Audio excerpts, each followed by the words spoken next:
Senator Ahmedvar. Thank you, Chair, and thank you both of you for being here. I was trying to take notes, but I think I got this right, Mr. Peterson, that you talked about this bill as being an expression of the vanguard of ideology. Am I right in thinking? Well, I was thinking more about the policies that surrounded it, but yeah. Yes. Yeah. So I'm trying to square what you, as a party of one, are saying with published documents from the Canadian Psychological Association, the American Psychological Association, the Canadian Medical Association, the American Psychiatric Association, the Canadian Psychiatric Association, and the United Nations Human Rights experts.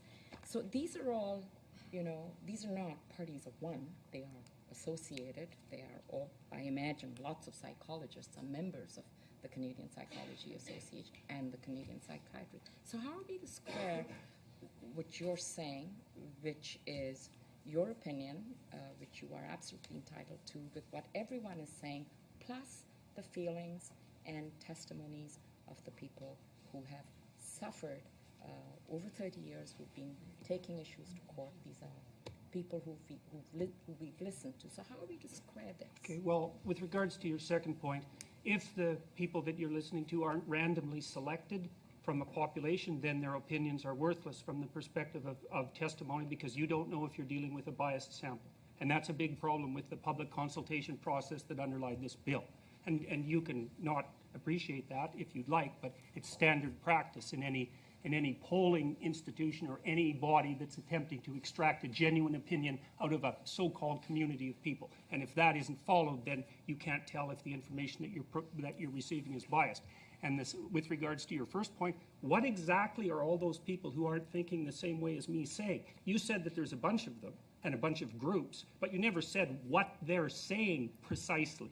Well, I think our chair would rule me out of order if I proceed. No, you're fine. To read out what they're all saying, but in general, they say they oppose discrimination and harassment because of gender identity and gender expression. And then there's 3 pages, which I can share with you. I oppose discrimination against gender identity and gender expression. That's not the point.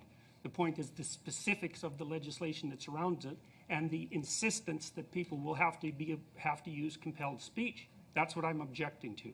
I've dealt with all sorts of people in my life, people who don't fit in all sorts of different ways. I'm not a discriminatory person.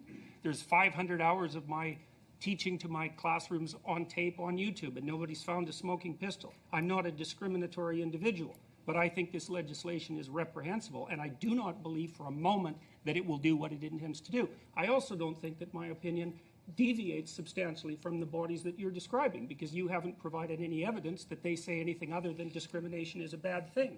And I think that unreasonable discrimination is a bad thing. And it's unreasonable when people are judged for any reason other than the specific competence that they bring to, say, a given position. It's not in anyone's best interest that that occurs. But I don't think that you've demonstrated in the least that the opinions that I'm putting forward exist in opposition to the standard practices, say, of my particular discipline. So, may I follow? Mm-hmm. Could you repeat one more time your response to Senators Gold and Pratt that the Ontario Human Rights Commission has provided what I would say reasonable alternatives to your objection to using pronouns? Well, I think it's been made clear in the presentation so far is that it depends on which part of the Ontario Human Rights Commission's policies you read. And that's a big problem. I mean, one of the reasons I criticized this to begin with was because when I went through the policies, I could see that they're absolutely incoherent. So, for example, here, let me give you another example. So there's an insistence in the Ontario Human Rights Commission that sexual preference is an immutable phenomenon, which indicates, at least in principle, that it's biologically grounded. But by the same token, in exactly the same policies, they presume that sexual identity, and gender expression are entirely independent. It's like, sorry guys, you can't have both of those because one's A and one's not A, and you can't put those together. And like, there's endless numbers of places in the policy surrounding Bill C-16 that are characterized by that kind of logical incoherency. And I mean, what's it going to do to people who are transgender, who are making the claim that they were, say, born that way at birth, which is a strong claim. That's a biological claim. It indicates that there's a direct causal connection between some biological phenomena and the expression of a particular identity. It's actually the strongest defense that people who have, let's call them non-standard sexual identities or gender identities, have to defend their claims. I have to wrap it up there. Senator Batters. Thanks very much, both of you, for being here. First of all, Dr. Peterson, I want to go back to this issue of personal pronouns, and if you could please tell our committee more about this issue. It's something that I was not at all familiar with prior to this bill being introduced, and in particular about the gender-neutral pronouns and your experience in pushing back against being forced to use those gender-neutral pronouns. Well, I don't think the people who initiated this legislation ever expected that there would be an absolute explosion of identities, first of all, and also of so-called personal pronouns, as there has been. I think Facebook now recognizes something like 71 separate gender identity categories, each of which in principle is associated with its own set of pronouns. And so it's become, well, linguistically, it's become a parody, essentially. It's become linguistically unmanageable. And it's also the case that words can't be introduced into the language by fiat. I can't even think of a time when that's actually worked. We're not exactly sure how words enter the common parlance, but it's certainly not that way. And so the legislation devolves into a kind of absurdity, as far as I can tell. I mean, one of the people that I discussed this with claimed that the way that you kept track of someone's personal pronouns was to use your cell phone as an adjunct to your communication. And I mean, you wouldn't say anything like that if you knew anything about common human nature, let's say, and the manner in which people communicate with one another. Okay, so the types of pronouns you're talking about, just so everyone's clear, because I don't think these are common parlance, Z and Zer, and what other sorts of gender-neutral pronouns are we discussing here? Well, I have a very bad memory for that sort of thing, but if you're interested in it, you can find lists of them very rapidly on the web, and they've been produced by, I think, they've been produced by people whose essential desire is to gain linguistic control. That's as simply as I can put it, is to gain linguistic control. But they're not used popularly. And that seems to me to be it's a real problem as a consequence, that you make failure to make their use something that could carry a criminal penalty. So I just don't understand that. And I don't understand how the government can justify imposing a criminal penalty on the use of words that no one either knows or uses. It just seems preposterous to me. But there it is.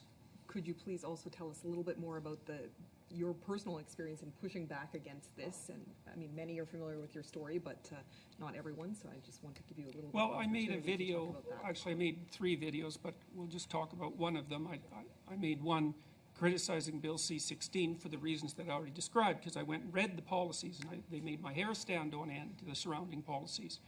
And so I made a video stating essentially that and detailed out my reasons. And you know, I've been following the battle of, let's say, ideologies on campus for a very long period of time, and I suppose I have some expertise in that. And there's an ideological war that's ripping the campuses apart, and it's essentially between an ideological variant that's rooted in what's come to be known as postmodernism, with kind of a neo-Marxist base, and modernism, I would say. And that's accounting for all the turmoil on the campuses, and I see this as an extension of this campus turmoil into the broader world, and I really believe that is the proper level of analysis. I truly believe that. And so I said that I believe that this is a vanguard issue in a kind of ideological war, and that I'm not going to participate on the side of the people whose ideological stance I find reprehensible, unforgivable and reprehensible, especially the Marxist element of it. And so I announced that I wasn't going to use these words because I don't believe that they're instantiated to protect anyone's rights. I believe that the ideologues who are pushing this movement are using unsuspecting and sometimes complicit members of the so-called transgender community to push their ideological vanguard forward, and I firmly believe that. So I'm not participating in that. And the fact that it's potentially illegal for me not to participate in that is something that I regard as, I think that's absolutely dreadful. It puts a shudder in my heart as a Canadian that we could even possibly be in a situation like that.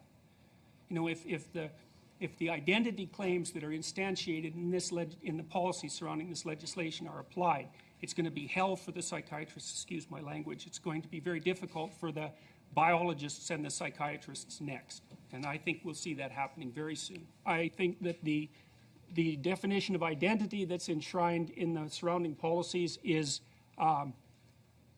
ill-defined and poorly thought through and also incorrect.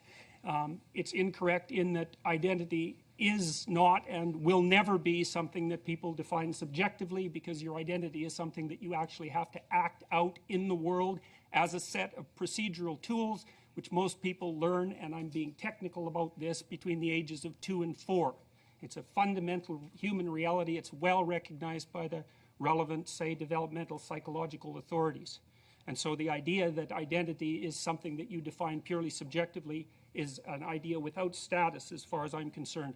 I also think it's unbelievably dangerous for us to move towards representing a social constructionist view of identity in our legal system. The social constructionist view insists that human identity is nothing but a consequence of socialization, and there's an inordinate amount of scientific evidence suggesting that that happens to not be the case. And so the reason that this is being instantiated into law is because the people who are promoting that sort of perspective, or at least in part because the people who are promoting that sort of perspective know perfectly well that they've lost the battle completely on scientific grounds.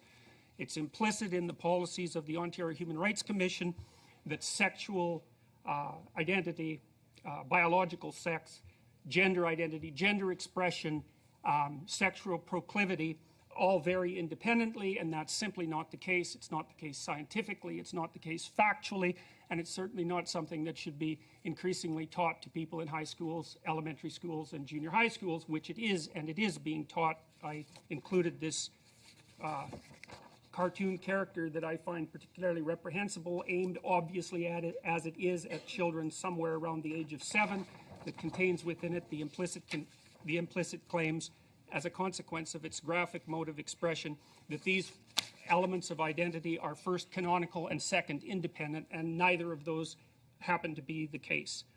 I think that the inclusion of gender expression in the bill is something extraordinarily peculiar, given that gender expression is not a group, and that, according to the Ontario Human Rights Commission, it deals with things as mundane as how behavior and outward appearance such as dress, hair, makeup, body language, and voice, which now, as far as I can tell, open people to charges of hate crime under Bill C-16 if they dare to criticize the manner of someone's dress, which seems to me to be an entirely voluntary issue.